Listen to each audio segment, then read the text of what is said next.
بسم الله الرحمن الرحيم الحمد لله رب العالمين والصلاة والسلام على سيدنا محمد وأهل بيته الطيبين الطاهرين اللهم صل على محمد وعلى آله. So we mentioned that the main source of legislation, what is the main source of legislation? The Quran, definitely the Quran. What is the second main source? Hadith. What else do we have? Are they source of legislation? So how do you explain them? Aql means reason. Reason. Is it source of legislation? You have the text source and you have the aql source of legislation. So we have the text, which is ma'thur, which is the Quran and the Hadith. And then what else we have as a source of legislation? Source. Masdar, source. Masdar, it's source. It's main source. You dig in, you get the law. So we have Quran. We have or hadith slash, okay, hadith of the Prophet and the Imams. What else do we have? Ijtihad. We have ijtihad. Do we call it ijtihad? Ijtihad is the whole process that works with these tools. The derivation of the hadith, extraction of the law. This is ijtihad. But what is the third and the fourth? They call them masadir al-tashri', the sources of legislation. Aql, which is reason, and what is the fourth one? You were very close. Would you say the unspoken? Consensus. Consensus, ijma'. Consensus. The consensus. Consensus means what? Can you explain it? Simplify it? So the scholars all get together and agree, the majority. Okay. Majority of the opinion of the scholars. Now, we know this one and that one are sources of legislation because these are text. You search through them, you find the answer. This one and that one. But how about number 3 and 4? How about number 3 and 4? Are they also text? You find the law there? So why do you call them source of legislation? Well, you're using the source of legislation of the Quran and Sunnah to help extract it. You're finding the answer. It's out there, you just have to find it. Exactly. The main sources are only these two. The treasure trove, where you dig and you find the pearl, are only these two. These are mechanism. These both are mechanism to find out, to dig here in these two. So these are not a source per se. It's a means to get to the source. My friends, you have to differentiate. I will put you this question in the test, in the finals. So now I am clarifying. Write this sentence. These are not a source per se. These two are means to get to these sources. So in reality, we have only two main sources. Sometimes we say we have 4 sources, but in fact, there are only 2. These ones, they dig into these 2. They are not independent from these 2. So these 2 cannot work without these. These 2, reason, aql, and consensus, cannot work independently. They work when these 2 are found. So they are means, my friends. This is the difference. Those are the main sources. Those are the main providers. Those guys, they go and search here and they find out and bring you the answer. But they don't bring it independently from this. They bring it depending on these, not independent from this. This is very important. Do you have any question here before we move? Any question? Yes, Hamid. Simple question. Yeah. Just you mentioned this hadith came to my mind that this says there's a hadith that says if you find any hadith that doesn't match with your reason or aql, throw it to the wall. Yeah. Elaborate. Exactly, because the hadith also, when we say hadith, doesn't mean any hadith. Does not mean any hadith. It means hadith that is credible and accepted. It has been refined and filtered. When you filter it, the hadiths, we will come to the number of hadiths. Hadiths are in the hundreds of thousands, but we don't accept them, we filter them.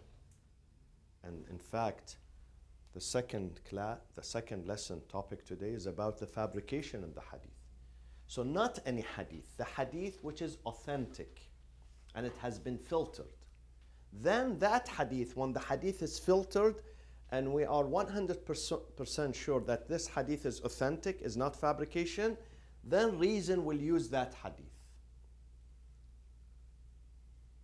But if that hadith does not make sense, or that hadith contradicts the Quran, there is contradiction.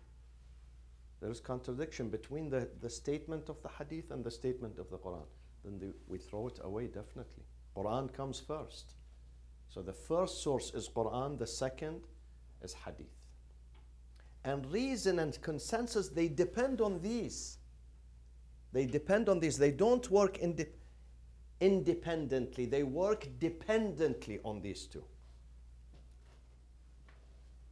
So always remember, the two main sources of legislation are Quran and Hadith. Yes, we say we have four because these are means to help you to find the law in here. They don't work independent. This is why many scholars, let's say in the Shia tradition, in the Ahl al-Bayt tradition, Ayatollah al-Khoi, Ayatollah Said Muhammad Baqir al-Sadr, they were asked that can reason be an independent source of legislation? They said no, impossible, impossible. Reason is like the search engine machine. You ask the reason, like Google, when you ask Google, Google starts searching. Searching where? Here. And then it brings you the answer. It cannot work independent from this.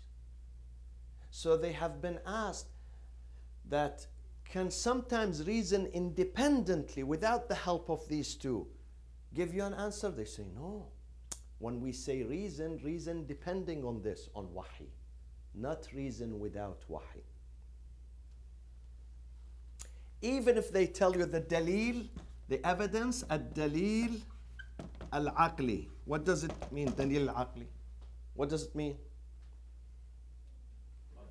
Rational proof or evidence.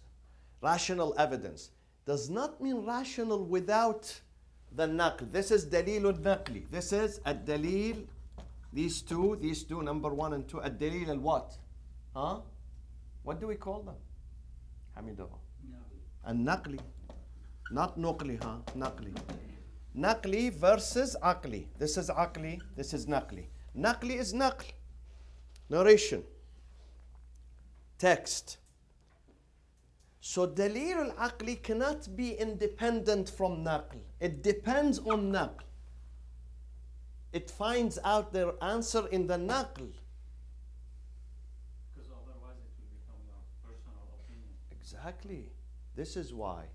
That is the main difference between the Ahl al-Bayt tradition and the Sahaba's tradition. Sahaba, they say, I can find the reason with I can find the answer with my reason, with my aql, with my calculation, with my analysis. Therefore, they have qiyas. Qiyas, we studied qiyas 4 years ago in the first year. Qiyas is the analogy. When you comparison, when you compare. So you find the answer in this case, so you bring the answer to the second case, to the third one. You borrow it. Islam says no. Inna deen Allah, the religion of God, la yusabu bil uqul. Sometimes you cannot get it through reason alone. There has to be text. Imam al-Sadiq, his debate was Abu Hanifa was over this. Imam al-Sadiq had a long debate with his student Abu Hanifa. Abu Hanifa, he loved Imam al-Sadiq, and he said, I studied a lot, but the day I found the real knowledge, when I studied with Muhammad al-Baqir and Ja'far al-Sadiq. They showed me the real knowledge. He says in his statement, Abu Hanifa. But then he differed with the Imam. Abu Hanifa used to depend on ra'i, mostly. Why? Because ijtihad has been shot, okay? They come across masail, situations, dilemmas. They don't find an answer, so he uses his brain independently from kitab and sunnah. Imam al-Sadiq says this cannot. And then he gives him example. Do you remember some of these examples? That qiyas does not work. Don't use analogy. Huh? Exactly. Women during their period, they don't pray, they don't fast. But later on, they have to what? Make up what? The fast, but not the prayers. Imam al-Sadiq tells him, which is more important, prayers or fasting? He says, prayers. He said, then why they don't make up the prayers, but they make up the fasting? They do not make what is more important. They don't make up what is more important. They make up what is less important. So you cannot say, I use my... Then another example of what? Which is more heinous and more terrible, murder or fornication? Murder, qatl, or fornication, zina? Which is more heinous? Murder, definitely murder. How many witnesses we need in the murder? 2. How many we need in fornication? 4. So qiyas does not work here. Qiyas doesn't work here, okay? And the Imam gave him many examples like that. Don't use qiyas here. You have to find an answer here. The intelligent faqih can find the answer here. The non-intelligent, he says, I could not find. Have you seen sometimes they send you pictures, they say there are 7 mistakes in this picture. Can you find them? Some people, they gaze and they say, I give up, I can't. Another person comes, he says, yeah, this is a mistake. This is how people use their intelligence. Some people use their intelligence to find the answer in the Quran and the Sunnah. Some people say, no, I couldn't find it. So he uses his own personal opinion, which is very dangerous. Playing with fire. Playing with fire. So my friends, remember in the previous classes or sessions, we said there are almost how many verses in the Quran, that pertain exclusively to ahkam, to rulings? How many? About 500. We said, they say about 500. It could be more, it could be less. And we call these ayat, what we call them? Ayatul ahkam. Ayatul al-ahkam. Not ihkam, huh? Ihkam, if you put the kasra here, ihkam. Ihkam, it means firmly. Yuhkim. Yuhkim means to make it firm. Not ihkam, huh? Ahkam. Ahkam. It's here. Ahkam. See, one movement, small movement, changes the whole meaning in Arabic grammar. We have to be careful with Arabic. Al-ahkam means the rulings. Rulings. The fiqh ayat. Ayatul ahkam, and there are books. I gave you some references. If you can have time, Google them. Some of these books are in PDF files.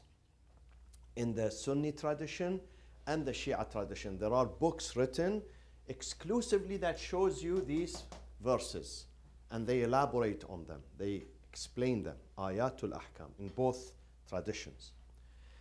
Do we have something similar to Ayatul Ahkam in the Hadith? And what do we call it in the Hadith? Do we have similar?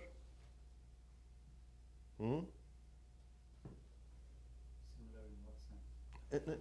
We have ayatul ahkam, the ayat, verses that only speaks about halal and haram, not about ethics, not about family, only ahkam, only fiqhi jurisprudence questions, addresses jurisprudence questions. Like wudu. إذا قمتم إلى الصلاة فاغسلوا وجوهكم وأيديكم إلى المرافق وامسحوا برؤوسكم. This is ayatul ahkam, speaks about ahkam. This is hukm. Do we have in the hadith something similar? And what do we call that type of hadith? Because hadith speaks about everything. Hadith speaks about the creation of the universe, stories of prophets, the day of judgment, the monotheism, unity of God, prophethood, messengerhood, miracles of messengers, you know, and then also speaks about what? Ahkam, ahsan. So what do we call that? What do we call this type of ahadith? Ahsant, ahadithul ahkam. Ahadithul ahkam. Okay. Now we said ayat, we have about 500. How much do you guess we have ahadith? Guess, give me a guess. Ayat, average of 500 ayat. How many we have in the ahadith? Yani, give me a number. 48,000. Exactly. Arish is a lawyer, so he pinpoints that. I think you mentioned before that it was 11,000, but filtered down to 1,000. That was in the Shia school of thought, right? Be more generous. About 5,000. More generous than 11. Wow. That's a lot more than more than. It really covers a vast area of the fiqh. This is the difference. In the Shia tradition, Ahlul Bayt school of thought, we have an abundance of ahadithul ahkam. Why? For two reasons. What are these two reasons? Two main reasons. We have much more than the Sunni tradition. Much, much more. Maybe the Sunnis, they have only 10% of this, which is only 6 or even less than 6,000. But in the Shia, they have 10 times more. Why? I could be wrong, but if all the imams they came and they each added. Exactly, exactly. Very, very good point. Point number one, as we're going to read now, Imam Ali used to sit next to the Prophet and he would write down not only the Quranic verses but also the hadith of the Prophet. Imam Ali collected not just the Quran, he collected the hadith. He would never miss any hadith. And we will come to his book. He had a book. He compiled a book.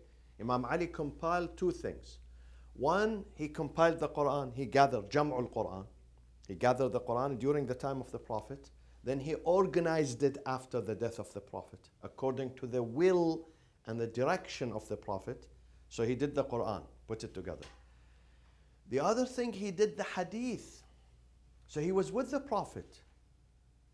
And then he will pass this to his children. It doesn't get lost. Kitabul Jami'ah. Imam Ali's book was called Al-Jami'ah. Al-Jami'ah. What does Al-Jami'ah mean? One of the meanings is university. The other meaning is what? The book of gathering. He gathered the ahadith. So this is one reason. What is the second reason, my friends? Is what Sister Afsana just mentioned. The imams, they transfer the imamah to the next one so it doesn't get lost. It's not through coup d'etat, war, or the caliph comes and kills his father and then the library is destroyed and the heritage is destroyed. No. Imams, before his death, he gives all the books, he passed them peacefully to his successor. So it is preserved and protected. It is preserved and protected. This is why we received most of the, I would not say all 100%, maybe 90% of them were preserved through the chain of narrators of the Imams. Each one passed them to his son. The son passes them to his son, to his son, to his son. We believe now this book is with Imam al-Mahdi. Not only this book, the Torah, the Injil, the Gospel, the divine scriptures, the original copies, which has not tampered with, are with Imam al-Mahdi alayhi salam. So these two reasons. One, Imam Ali being the collector or the compiler of the hadith. Second, the Imams, they pass this ilm, this knowledge, this vast knowledge, this vast ilm, they pass it to the next generation. So it is preserved. And therefore our Imams were asked, Imam al-Baqir, Imam al-Sadiq, Yabna Rasulullah. On many occasions, I'm going to read a couple of hadiths. They were asked on many occasions, is everything we need in this life, every halal and haram, it has a hadith? They say yes. Everything, from the biggest to the smallest problems that you face, humanity faces, it has a hadith in that. Nothing is left without hadith. God says about the Quran, what does He say? وَلَا رَطْبٍ وَلَا يَابِسٍ إِلَّا فِي كِتَابٍ مُبِينٍ. Nothing wet or dry. This is a figure of a speech. It means everything. Huh? Symbolic. Symbolic. Metaphor.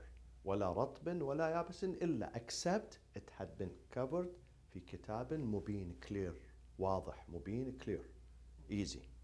Same thing with the hadith. The Imam was asked that أكل شيء في كتاب الله وسنة نبيه أو تقولون فيه. This is Imam al-Kadhim, the seventh Imam, the father of Imam al-Rida.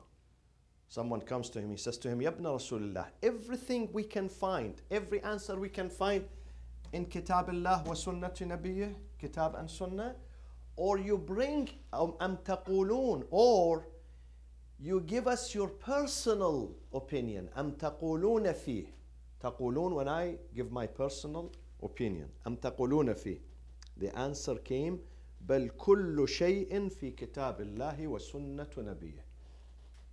Everything, every كل شيء means every answer, we can get it from the book of God and the hadith of the Prophet. Nothing we can invent. We do not invent. We pass. We transmit. We transmit. Now, sometimes, now you may tell me, Sayyid, wait. There is a situation, it didn't happen during the time of the Prophet. Let's see. Didn't.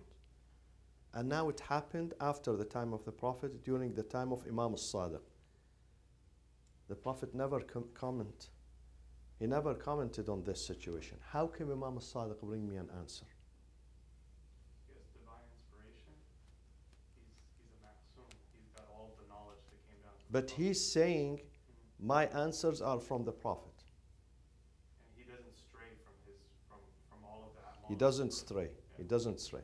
He says, every answer, either in the book of God, as we just read the hadith, either the book of God or Sunnatu Nabiyyih.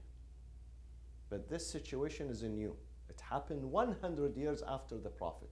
The Prophet never said anything about this. But now it happened during the time of Imam al-Baqir, Imam al-Sadiq. So how can they give their opinion? And they say, this is not my opinion, this is the opinion of the Prophet. So Imam al-Baqir used to calmly split knowledge because he used to know how to use the Quran and the Sunnah for this specific situation. You are close, but I want you to say exactly the answer. Give me the exact answer.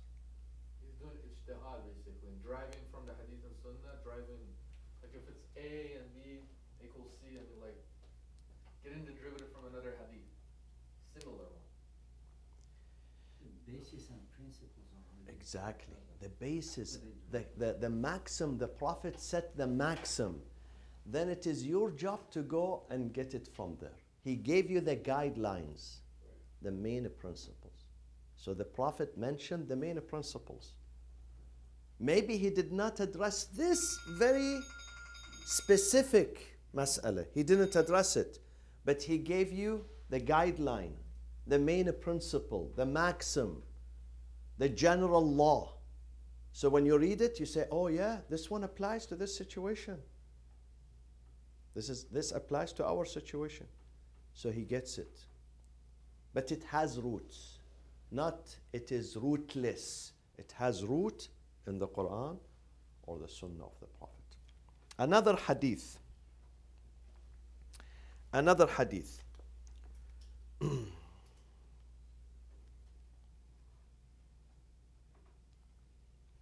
Another hadith. The hadith is قيل Imam al-Sadiq عليه ما من شيء إلا فيه كتاب وسنة. It's good to write at least one of these hadith. ما من شيء إلا فيه كتاب وسنة. حديث الإمام الصادق. ما من شيء الإمام الصادق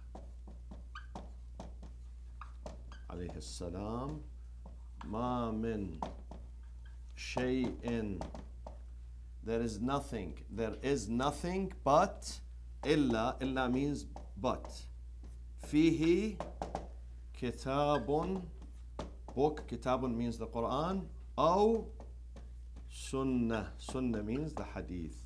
There is no matter, no issue, no mas'ala, but you can find an answer in the kitab and the sunnah. And this ibara, this sentence has been repeated by Imam al-Baqir, Imam al-Sadiq, Imam al-Kadhim. Most our imams, they mention this sentence. Because people come and ask them, where do you bring this answer? Is it your analogy? Is it your understanding? Is it your personal opinion? Imam says, no. We find it here. We find the answer here. Okay. Now, what did I say about these two? About reason, aql, al-aql, and ijma'. What did I say about them? Are they source? No. They are not source. They are supplement to these two. These are the sources. These two are supplements. These are not main sources. The main source is these. These are, remember always, these are supplements. These are means. These are tools to dig into these two and get the answer from these two. They cannot work by themselves. Why? Because ijma' means what? Can you simplify it for me, ijma'? Ijma' means there are scholars sitting in this room. They have consensus. Consensus means they have agreement. They agree that yes, the answer in this specific question is this, not that one. Let's say they are 10, 9 of them they say no, it's this. We still call it consensus, even if the 9 of them, the majority of them, okay? So they bring this opinion from where? From here, not from vacuum. Not from vacuum. They say well, the answer is here. Same thing with aql, reason, the mujtahid. Mujtahid, when he's incorporating his aql, عقلش را بکار میاندازد. He's using his brain to what? To find the answer from there. Yes, Dr. Ali. Just say that. What about shuhra? Is shuhra a source? Shuhra al-fatwa'iyat. We have different types of shuhra. Shuhra also, it helps to sway the opinion to this side rather than that side. Okay? Or to confirm the answer. So one of the we used when we studied the maxims last year, we used the shuhra as an evidence to this maxim. But not a source. We don't call it source. It's a tool, secondary tool, to sway to this, to tilt into this side, into the side of this maxim. It helps us to confirm this maxim. Do you know what I mean? Not to discover it, but to confirm it. Sometimes you discover the law. You need a powerful evidence to discover.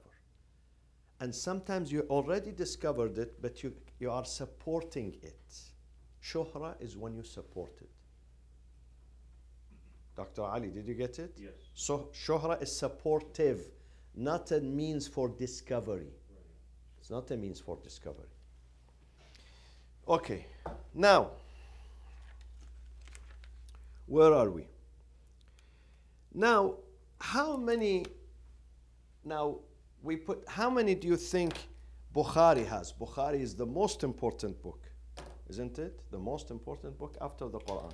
Do you know how many hadith Bukhari has? Can you guess? 3,000?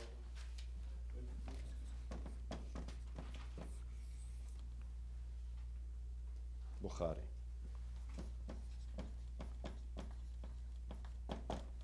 That's it. What does that tell you? They have a big shortage. Big shortage. Why? Because hadith. Why they have big shortage, my friend? Can someone help me with this answer? The Khalifa at that time Uh-huh. said that Exactly. there Ahsant. would be no more Ahsant Arash. The banning, because of the banning of hadith. Of writing the man in Arabic, man, banning, man. Tadween, writing, tadween al-hadith, which lasted for 100 years. 100 years. Started from the time of Abu Bakr. No one has right to scribe the hadith, to write it. And intensified during the time of Umar. Became a federal crime. Punishable by law, severely punishable by law. If we find you writing the hadith, transmitting it, you get arrested. And at that time, there are no prisons, so they expel them from Medina. Go somewhere else, far. You are not worthy of living in this society. Expulsion. Ib'ad, tab'id, ib'ad. Why? What was the reason? Reason was political. Why? And I wish some of you have time to read books on this subject. Books written, books, my friends, beautiful books. Mana' tadween al-hadith, banning of writing the hadith. There are books written. They mention the reason, the historic background. Why hadith was banned? Why? Umar said only Quran. We use the Quran. You can't bring the hadith. Don't bring the hadith. Hadith is dangerous. His pretext, his reason was what? Because Quran and hadith are going to get mixed. And people get confused, and then Quran is going to be compromised. So we don't want. Ironically, he was the one who allowed stories in the masjid. He was one that allowed. Tamim, the biggest storyteller, the biggest comedian in the history of Islam. Or I would say, the first comedian. The first standing comedian, his name is Tamim ad-Dari, was Christian. He got permission from the second caliph to go and stand in the mosque of the Prophet to tell stories. And these stories were like movies. It wasn't fictions. So Omar gave permission for a person to tell people fictions, asatir, okay? But he said the hadith of the Prophet is mamnu, banned. Why? Highlight their legitimacy. Hmm? Would highlight the illegitimacy of Exactly. the caliphs. Because many of these hadith was in favor of Ahl al-Bayt, favor of Imam Ali, favor of the Khilafah of Ahl al-Bayt. They didn't want people to hear this. They banned them until what time? Until year Umar ibn Abdul Aziz became caliph from 99 Hijri to 101 Hijri. Meaning how many years after the Prophet? Almost 90 years after the Prophet. Umar ibn Abdul Aziz, Umayyad Caliph. Umar ibn Abdul Aziz. They they nicknamed him as Al-Khalifatul Adil, the just ruler or caliph, because he did not harass Ahlul Bayt. And then he returned Fadak, the land of Fadak, to Ahlul Bayt. Fadak, which was taken away from Fatima al-Zahra. And he lived only for 2 years. He said, from now on, hadith is back. You can transmit the hadith, you can write it, you can study it, you can research it, you can handle it. But before that, it was banned for political reasons. Yes. Sorry, what was that caliph's name again? Umar ibn Abdul Aziz. Umar ibn Abdul Aziz. During which Imam would that be? That one was Imam al-Sadiq, that one after Imam Zain al-Abidin. After Imam Zain al-Abidin, yeah, after the period of Imam Zain al-Abidin. So at that time, they were able to begin the business of hadith again, but it was too late. Why too late? Why? For something logistical reason. It was too late. Memories. Exactly. Many of those who memorized the hadith, they heard it from the Prophet. First generation of Sahaba are lost, are dead. At that time, there is no camcorders or, or people write, it's banned. It's banned. It's here in the chest. Now you can save your phone where? iCloud. They didn't have iCloud at that time. So when the guy is dead, the Quran is lost, the hadith is lost, the history is lost, because they didn't. Abu Bakr gathered 500 hadiths from papers. He took them from people in the street, bring them, because sometimes it's a piece of leather, And he says, I could not sleep that night. I was worried. Should I keep them or should I burn them? In the morning, I came up with this idea. I have to burn them to protect the Quran, because if I leave them, they will get mixed with the Quran and we're going to have a problem. Aisha says, Abi bada'a yataqallab.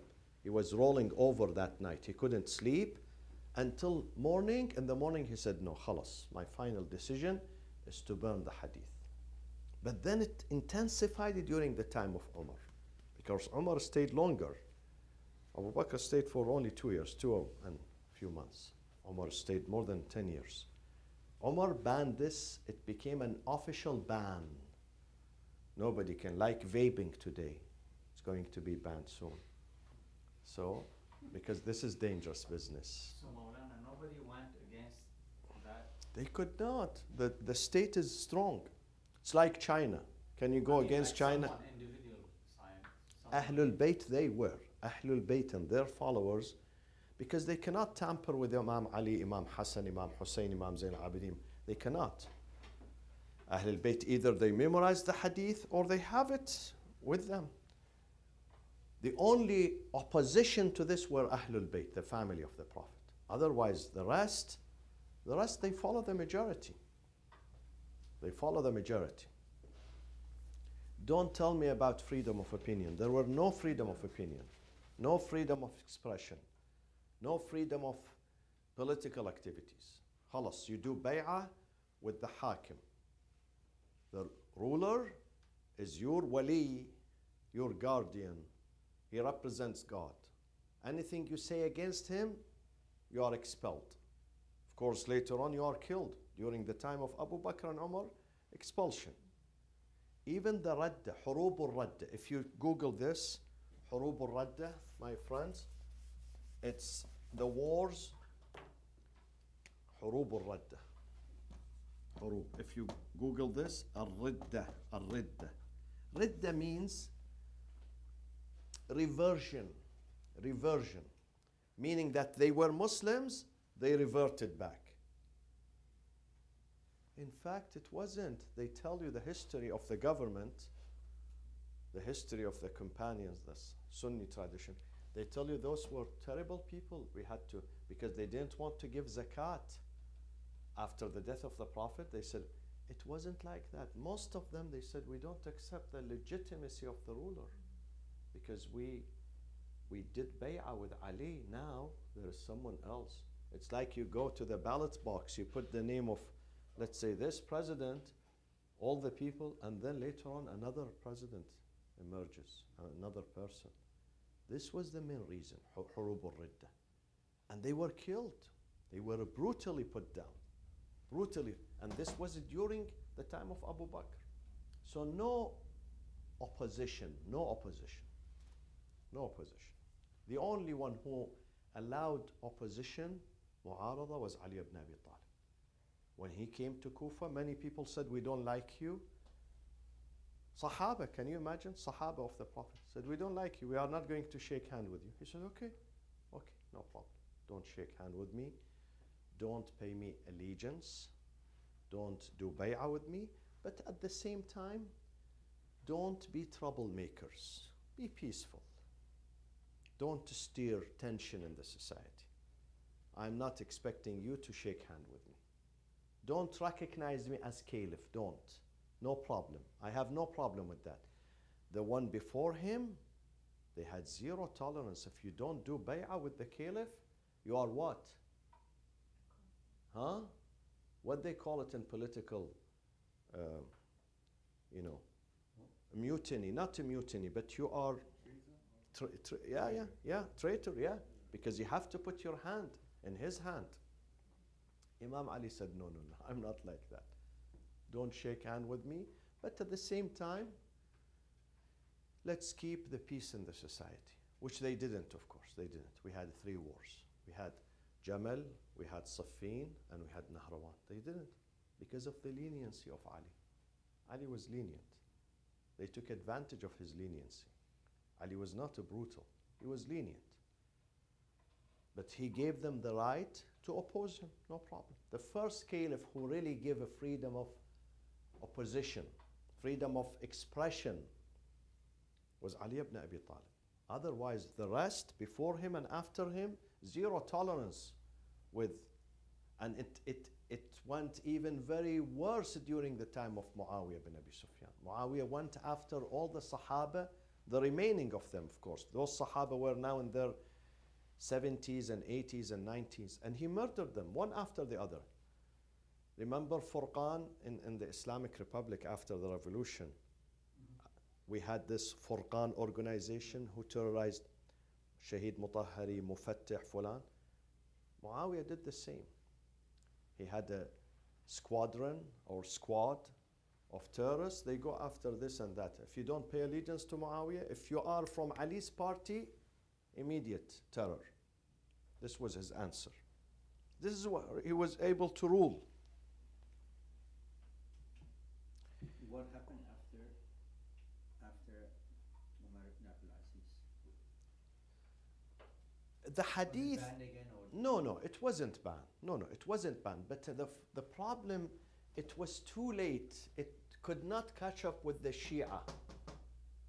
Now, we have Mustadrakul Wasail. Let me give you an example of the hadith encyclopedia in the Shia tradition. Mustadrakul Masail is, we have Wasail al-Shia written by a Lebanese muhaddith, Lebanese scholar called Al-Hurr al-Amili. Wasail al-Shia. This is an encyclopedia of hadith that try to gather all the hadith in the Shia tradition. Wasail al-Shia. Wasail al-Shia. The author is Lebanese, Al-Hurr al-Amili, from Jabal Amil, from Mount Amil in Lebanon. He gathered 35,850 hadith. Another scholar came after him by the name of Al-Mirza Nuri, Al-Muhaddith. They call him Muhaddith. See, those guys are called Muhaddith. Muhaddith means what? What does Muhaddith mean, my friends? Transmitter of hadith. When you transmit hadith and you are known as a transmitter of hadith, you get this title, Muhaddith. Muhaddith. What does the one who transmits the Quran is called?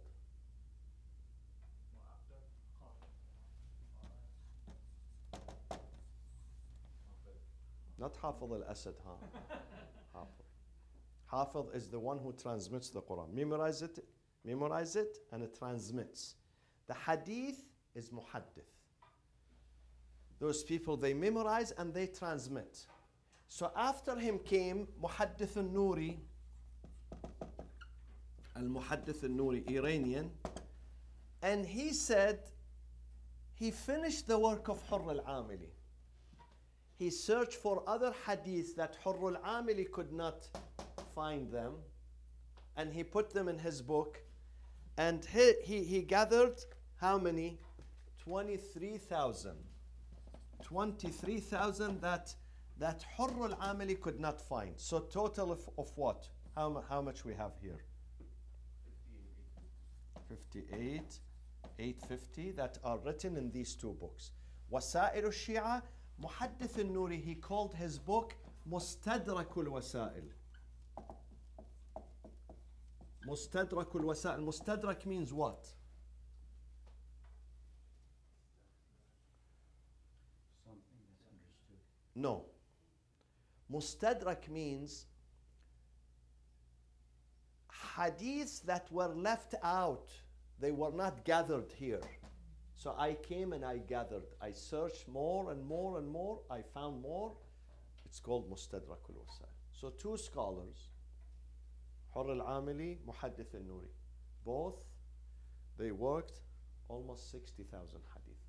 It's in the library today. You can find these two books, two encyclopedias. If you go to Beirut, if you go to Iran, if you go to other countries, you find these two books. Wasa'il al-Shi'a, which is very important. If you really want to study in the seminary and to get a glimpse of the Shia hadith, you have to have these two encyclopedias. I have them at home. Wasa'il and Mustadrak al-Wasa'il, almost 60,000 hadith. So wasila means hadith in this context? Wasa'il al-Shi'a, no. Wasila does not mean hadith. He named it wasila. It means, wasila means the means to understand the hadith. Means. Yeah.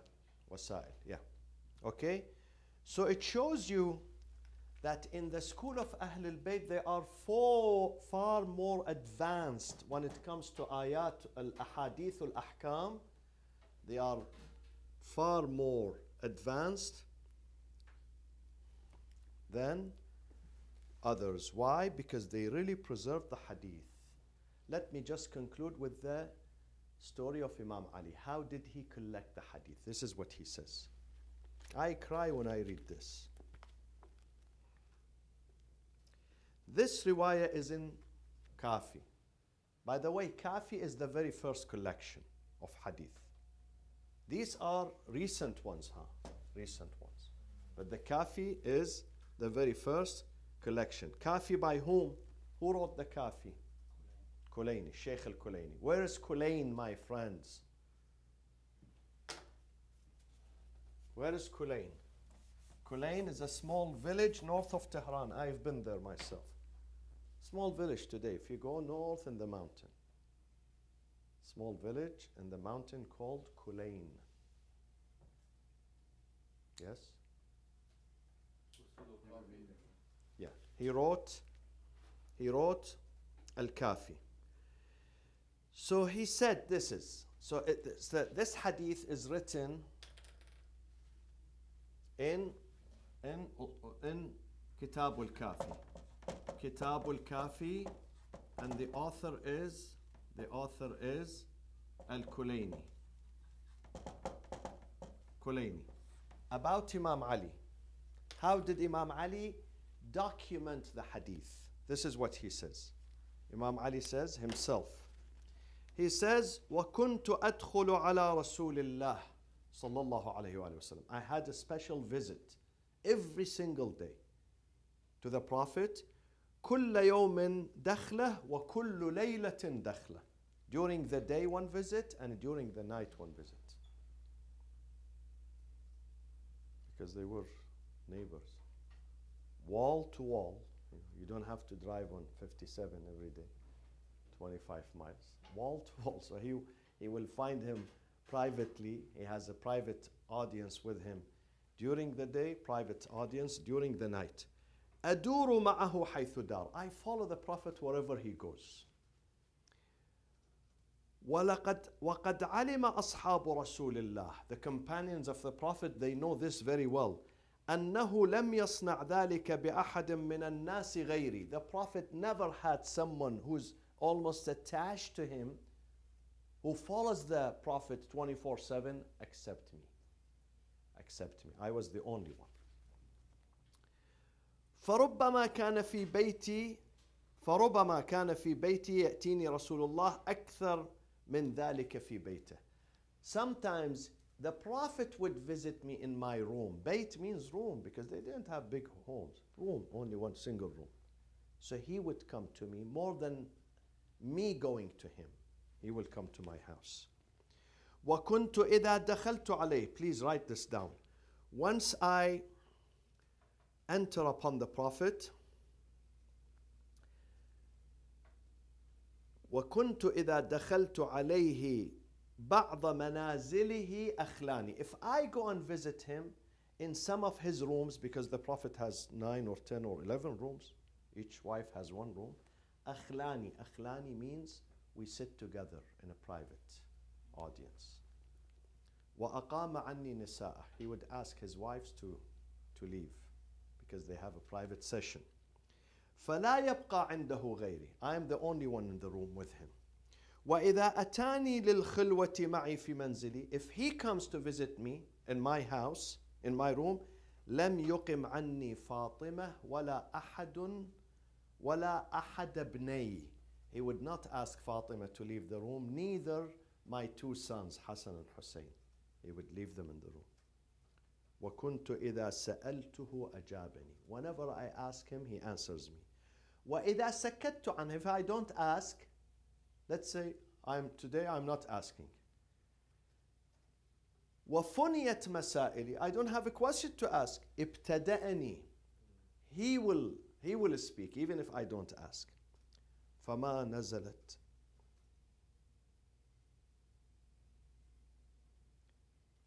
فما نزلت على رسول الله صلى الله عليه وآله آية من القرآن.